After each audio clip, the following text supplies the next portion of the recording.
আসসালামু আলাইকুম। তো আজকে আমরা যে টপিকটা দেখব সেটা হলো আমাদের হাইড্রোজেন বন্ড। তো এখানে আমরা দেখব যে হাইড্রোজেন বন্ড কেন হয়, হাইড্রোজেন বন্ড কোন কোন মলিকিউলে হয়, এবং হাইড্রোজেন বন্ড হওয়ার ফলে আমাদের পরিবেশে কি কি হয়, এবং আমরা দেখব যে হাইড্রোজেন বন্ডের টাইপস। তো আচ্ছা, তো দেখো আমি যদি বলি যে হাইড্রোজেন বন্ড, হাইড্রোজেন বন্ড, তার মানে আমার এখানে হাইড্রোজেন নিয়ে আলোচনা হবে, হাইড্রোজেন থাকবে এবং তাদের মধ্যে একটা বন্ড হবে। তো এখন আমি যদি বলি যে এইখানে কি বন্ড হবে, তো আমাদের তো অনেক রকমের বন্ড আছে। তো এইখানে মূলত যেই বন্ডটা হবে সেইটা হলো আমাদের, আমি যদি বলি এখানে এইটা হবে আমার ইন্টার মলিকিউল বন্ড। মানে আমি যদি বলি যে আমার একটা মলিকিউল থাকবে এবং ধরো আরেকটা মলিকিউল আছে, তো এই মলিকিউলের মধ্যে আমার এক রকমের বন্ড হবে, যেইটাকে আমরা বলি যে আমার হাইড্রোজেন বন্ড। মানে এইখানে আমার কোনো অ্যাটমের মধ্যে কোনো বন্ড হবে না। যে আমরা যেমন দেখছি কোভ্যালেন্ট বন্ড যেমন দুটো নন মেটালের ভিতরে হয়, যেমন আয়নিক বন্ড দুইটা ধাতুর মধ্যে হয়, মেটালের মধ্যে হয়, মানে একটা পরমাণুর মধ্যে ওই সব বন্ড হইতো। বাট এইখানে আমরা দেখব ইন্টার মলিকিউলার বন্ড, মানে দুইটা মলিকিউলের মধ্যে কি বন্ড হয়। আচ্ছা, এবং আমরা দেখব যে এখানে হাইড্রোজেন, হাইড্রোজেন কাদের সাথে হাইড্রোজেন বন্ড করবে, মানে একটা কন্ডিশনগুলো কি কি। আমি যদি বলি যে আমার হাইড্রোজেন বন্ডের কন্ডিশন, কন্ডিশনস কী কী হইতে হবে। এক নম্বর যে কন্ডিশনটা সেটা হলো আমার হাইড্রোজেন থাকতে হবে। হাইড্রোজেন অবশ্যই আমার থাকতে হবে, হাইড্রোজেন তো অবশ্যই থাকতে হবে। দুই নাম্বার যে কন্ডিশনটা সেইটা হলো আমার অনেক তড়িৎ ঋণাত্মক মৌল থাকতে হবে। হ্যাঁ, অনেক তড়িৎ ঋণাত্মক বলতে কি, যে আমি যদি পিরিয়ডিক টেবিলের কথা বলি, যে আমার পিরিয়ডিক টেবিলের এইখানে থাকে আমার হাইড্রোজেন, আর ধরো এই যে এই দিকে, হ্যাঁ আমি যদি বলি যে আমার একেবারে এই বাম এই ডাইন সাইডে, হ্যাঁ এই ডাইন সাইডের দিকে থাকে আমার হাই ইলেকট্রোনেগেটিভ মলিকিউল। যেমন তোমার এখানে থাকতে পারে অক্সিজেন, নাইট্রোজেন, ক্লোরিন, ফ্লোরিন, হ্যাঁ ফ্লোরিন। তো এরকম মলিকিউলগুলো থাকবে, এরকম অ্যাটমগুলো থাকবে। তাহলে আমার কি বললাম যে আমার হাইলি ইলেকট্রোনেগেটিভ মৌল লাগবে। তো এখানে হইতে পারে আমাদের ফ্লোরিন, হইতে পারে আমাদের নাইট্রোজেন, হইতে পারে আমার অক্সিজেন, হইতে পারতো আমার ক্লোরিন। আমি বললাম যে হইতে পারতো আমার ক্লোরিন, কিন্তু ক্লোরিন হবে না।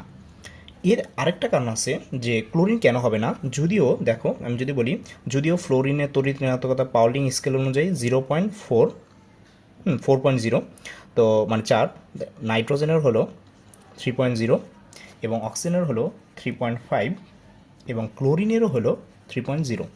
মানে আমার নাইট্রোজেন এবং ক্লোরিন তাদের তড়িৎ ঋণাত্মকতা সেম। তড়িৎ ঋণাত্মকতা সেম হওয়ার পরেও নাইট্রোজেন আমার হাইড্রোজেন বন্ড করতে পারতেছে, বাট ক্লোরিন আমার করতে পারতেছে না। কেন সেটা যদি আমি একটু বলি, যে নাইট্রোজেন ও আমার পিরিয়ড 2 এর মানে পর্যায় 2 এর একটা মৌল, পর্যায় 2, যার কারণে আমি যদি বলি নাইট্রোজেনটা, ধরো নাইট্রোজেনটা এইটুকু হলো নাইট্রোজেন, দুইটা অরবিট, এটা নাইট্রোজেন। সেই হিসাবে যদি আমি ক্লোরিনের কথা বলি, তাহলে আমার ক্লোরিনটা আমার আরও বড় হবে। হ্যাঁ, যেহেতু সে তৃতীয় পর্যায়ের একটা মৌল, তার মানে ওর আরেকটা শেল বেশি হবে। যার কারণে দেখা যায় কি, যে ওর এখানে যে ইলেকট্রন ডেনসিটিটা থাকে, ওর এখানে সেই রকমের ইলেকট্রন ডেনসিটি থাকে না। মানে ও বাইরে থেকে একটা পজিটিভ জিনিসটাকে যে পরিমাণ আকর্ষণ করতে পারে, ও বাইরে থেকে সেই একই পজিটিভ আয়নকে তত বেশি আকর্ষণ করতে পারে না যতটা নাইট্রোজেন পারে, কারণ ওর এখানে ইলেকট্রন ডেনসিটি বেশি। কার তুলনায়? ক্লোরিনের তুলনায়। আচ্ছা, তো এই জন্য দেখা যায় কি, ক্লোরিন যদি কোনো বন্ডে থাকে তাহলে তোমার হাইড্রোজেন বন্ড সে করতে পারে না, মানে ক্লোরিন যদি কোনো মলিকিউলে থাকে আর কি।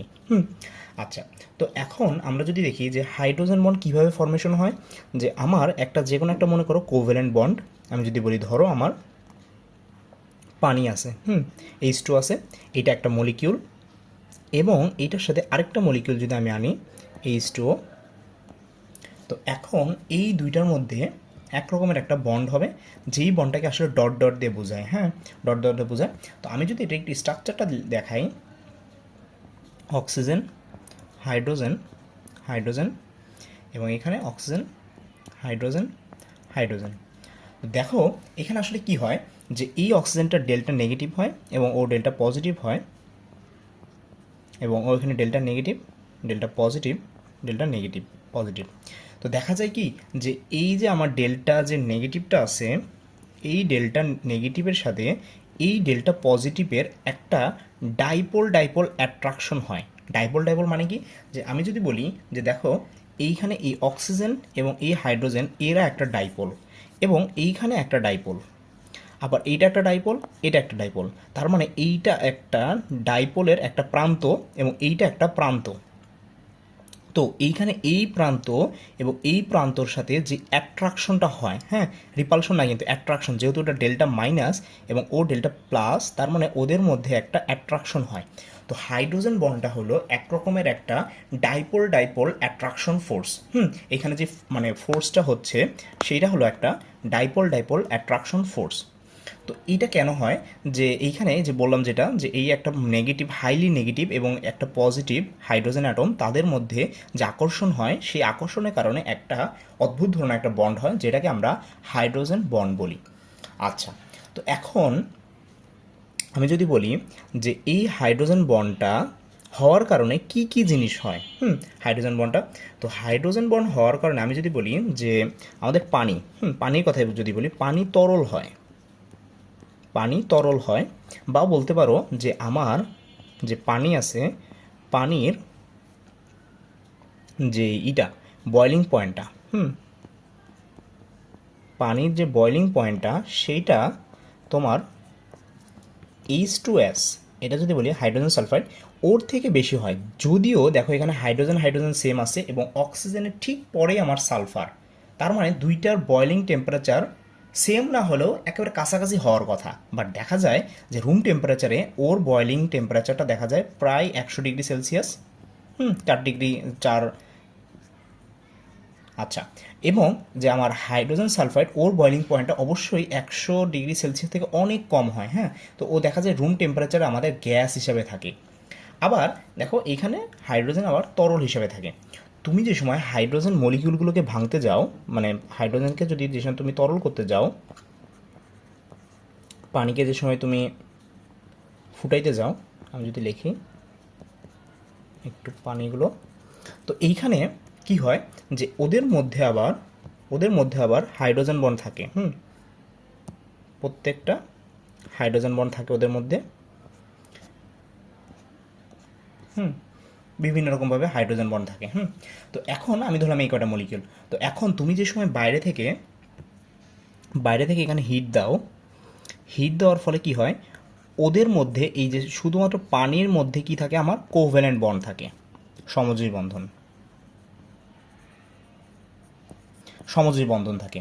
তো এই সমযোজী বন্ড তো ভাঙতে হয়, এই সমযোজী বন্ড তো ভাঙতে হয়, প্লাস তোমার এই যে এইখানে যে এই এক্সট্রা হাইড্রোজেন বন্ডগুলো আছে, এই হাইড্রোজেন বন্ডগুলো ভাঙার জন্য তোমার এক্সট্রা শক্তি দরকার হয়, যার কারণে দেখা যায় আমার পানির বয়লিং টেম্পারেচারটা বাড়াইতে হয় কার তুলনায়, তোমার হাইড্রোজেন সালফেটের তুলনায়। এইখানে শুধুমাত্র কোভ্যালেন্ট বন্ডকে ভাঙতে হয়, বাট এইখানে পানির ক্ষেত্রে কোভ্যালেন্ট বন্ডকে ভাঙার পাশাপাশি আমার এইখানে ডাইপোল ডাইপোল অ্যাট্রাকশন যে হাইড্রোজেন বন্ড হয়, হাইড্রোজেন বন্ডকেও তোমার ভাঙতে হয়। এই জন্য দেখা যায় আমার পানির বয়লিং পয়েন্টটা আমার বেশি হয় এবং পানি আমার লিকুইড হয় রুম টেম্পারেচারে। আচ্ছা, তো এখন যদি আমি বলি যে আমার হাইড্রোজেন বন্ডের প্রকারভেদ, টাইপস অফ হাইড্রোজেন বন্ড। তো আমি যদি বলি টাইপস অফ হাইড্রোজেন বন্ড, এখানে দুই রকমের হাইড্রোজেন বন্ড আমরা পড়বো। একটা হলো ইন্টার মলিকিউল, আরেকটা আমরা পড়বো ইন্ট্রা মলিকিউল। ইন্টার মলিকিউল, একটা পড়বো আমরা ইন্টার মলিকিউল, একটা পড়বো আমরা ইন্ট্রা মলিকিউল। মানে জিনিসটা হচ্ছে এরকম যে একটা আমার এই একটা মলিকিউল মনে করো এবং এই আরেকটা মলিকিউল, এই দুইটা মলিকিউলের ভিতরে আমার হাইড্রোজেন বন্ডটা হবে, এবং আরেকটা ক্ষেত্রে আমার একটা মলিকিউল এখানে থাকবে এবং এই একটা মলিকিউল একটা অংশের সাথে আরেকটা অংশ, মানে এই একটা মলিকিউলের ভিতরেই এখানে আমার হাইড্রোজেন বন্ড হবে। তো এই হলো আমার দুই রকমের হাইড্রোজেন বন্ড। তো আমি যদি একটু উদাহরণের কথা বলি, যে দেখো আমি যদি বলি যে আমার কাছে একটা উদাহরণ আছে, মনে করো CH3COOH। এটা কি? এটা হলো আমার একটা অ্যাসিডিক অ্যাসিড। তো আমরা জানি যে অ্যাসিডিক অ্যাসিড আমার ডাইমার হিসেবে থাকে, মানে দুইটা অ্যাসিডিক অ্যাসিডের মধ্যে আমার হাইড্রোজেন বন্ড হয়। জিনিসটা যদি আমি একটু দেখাই, যে দেখো CH3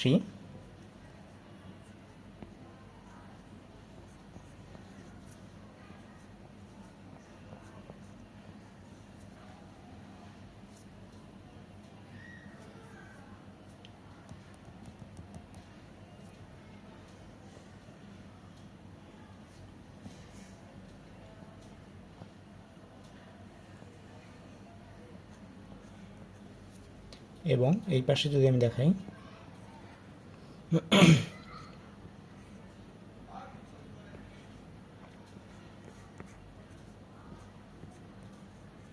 আচ্ছা, তো দেখো এইখানে আমি যে আঁকছি, যে এই যে একটা আমার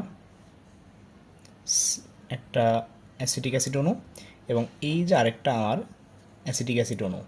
তো এদের মধ্যে দেখা যায় যে এই যে আমার এখানে যে হাইড্রোজেন আছে, এই হাইড্রোজেনের সাথে এই অক্সিজেনের একটা হাইড্রোজেন বন্ড তৈরি হয় এবং এই অক্সিজেনের সাথে এই হাইড্রোজেনের একটা তোমার হাইড্রোজেন বন্ড তৈরি হয়। তো এই জন্য দেখা যায় যে এইটা আমার সম্পূর্ণ একটা মলিকিউল এবং এইটা আমার একটা সম্পূর্ণ মলিকিউল। তার মানে আমার দুইটা মলিকিউলের মধ্যে আমার হাইড্রোজেন বন্ড হইতেছে, তার মানে এটা হলো আমার ইন্টার মলিকিউল। এখন যদি আমি বলি ইন্টার মলিকিউল, যেটা যেটা হলো তোমার একটা মলিকিউলের মধ্যে হবে, যে আমি যদি বলি অর্থোনাইট্রোফেনল, যে আমার কাছে এরকম একটা যৌগ আছে, মনে করো অর্থোনাইট্রোফেনল OH,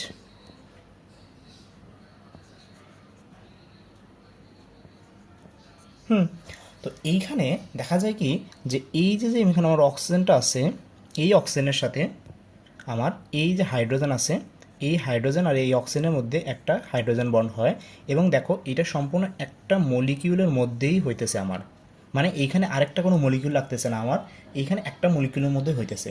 তো পাশাপাশি যদি আমি একটা উদাহরণ লিখি, যে এইটারই একটা উদাহরণ, যে প্যারানাইট্রোফেনল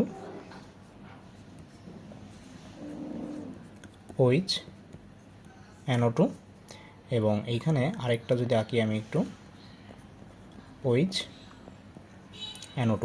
তো এইখানে দেখা যায় যে আমার এইখানে যে হাইড্রোজেন বন্ডটা হয়, এই এইচের সাথে এই ওর সাথে এই বন্ডটা হয়, যে এইখানে এইভাবে, মানে তোমার একটা মলিকিউল এবং এই আরেকটা মলিকিউল, মানে এটা ইন্টার মলিকিউল হাইড্রোজেন বন্ড। আর এটা হলো ইন্ট্রা মলিকুলার হাইড্রোজেন বন্ড, যেটা আমাদের পরীক্ষা অনেক সময় আসে, বিতে আসে, যে বা খতে আসে, যে হাইড্রোজেন বন্ডের টাইপগুলো দেখাও।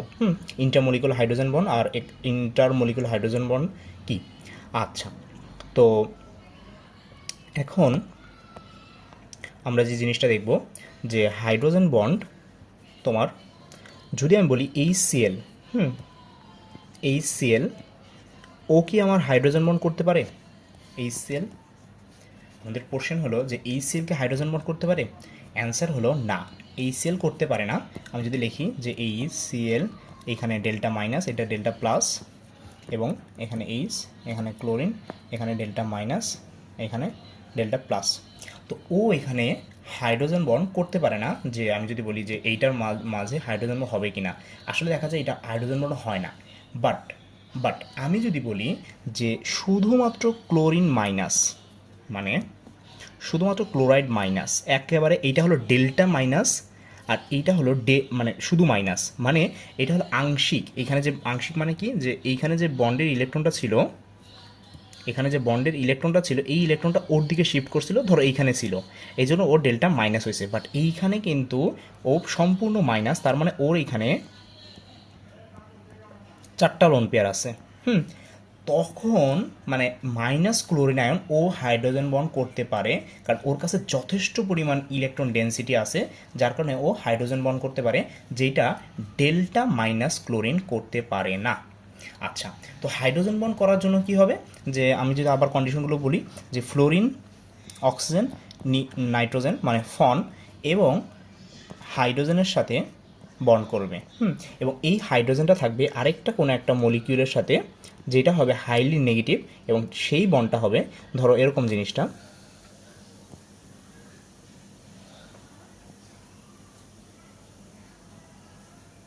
তো এইখানে ওদের মধ্যে একটা হাইড্রোজেন বন্ড হয়েছে, বাট এই যে বন্ডটা এইটা হবে আমার একটা কোভ্যালেন্ট বন্ড, এবং এইটাও হবে আমার একটা কোভ্যালেন্ট বন্ড, এবং মাঝখানে হবে আমার হাইড্রোজেন বন্ড।